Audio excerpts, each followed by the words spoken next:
ప్రజా జీవితాలు సినిమాలు కావు, ప్రజా జీవితాలు వాస్తవాలు. గతంలో మీరు ఎప్పుడు సినిమాలే చూసుకుంటూ సినిమా స్టార్లతోటి తిరిగితే మీకు సినిమానే అనిపిస్తుంది ప్రపంచం.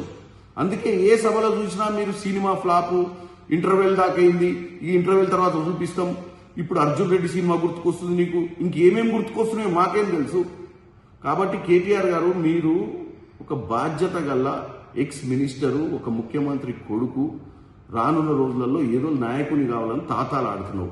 జర మాట్లాడేటప్పుడు ప్రజా సమస్యల గురించి అర్థం చేసుకొని మాట్లాడు. హైడ్రా ఏం చేస్తుంది అని ప్రజల్ని రెచ్చగొట్టి మేము వచ్చినాక మళ్ళీ మీకు నాలాల మీద ఇల్లులు కట్టడానికి పర్మిషన్లు ఇస్తాం, ఇష్టానుసారంగా మీరు ఏమైనా కట్టుకోవచ్చు అని చెప్పి రెచ్చగొట్టే ధోరణిలో మాట్లాడుతున్నారు. హైడ్రా వల్ల ఎంతమందికి లాభం జరిగిందో వాళ్ళు కూడా చూస్తున్నారు. హైడ్రా అనేది ఎవరి జీవితాలు ఆగం చేయనికే కాదు, హైదరాబాద్ నగరాన్ని అభివృద్ధి చెందే విధంగా మీ 10 ఏళ్ల హయాంలో హైదరాబాద్ని ఏ విధంగా ప్రతి వానాకాలం ముంపుకు గురి చేసిర్రో, అంతకుముందున్న పాలకులైనా ఎవరైనా కానీ హైదరాబాద్ని గుర్తించలేదు. కాబట్టి రేవంత్ రెడ్డి గారు ఈరోజు హైదరాబాద్ నగరాన్ని ఎట్టి పరిస్థితిలో ఆయన హయాంలో ముందుకు తీసుకోవాలని చూస్తున్నారు. నిన్నెక్కడో రాజేంద్ర నగర్ ఎటో సైడ్ పోయి బూత్ లెవెల్ కార్యకర్తల మీటింగ్ పెట్టి ఎస్ఐఆర్ గురించి మాట్లాడాల్సిన అవసరం ఉంటే మాట్లాడాలి.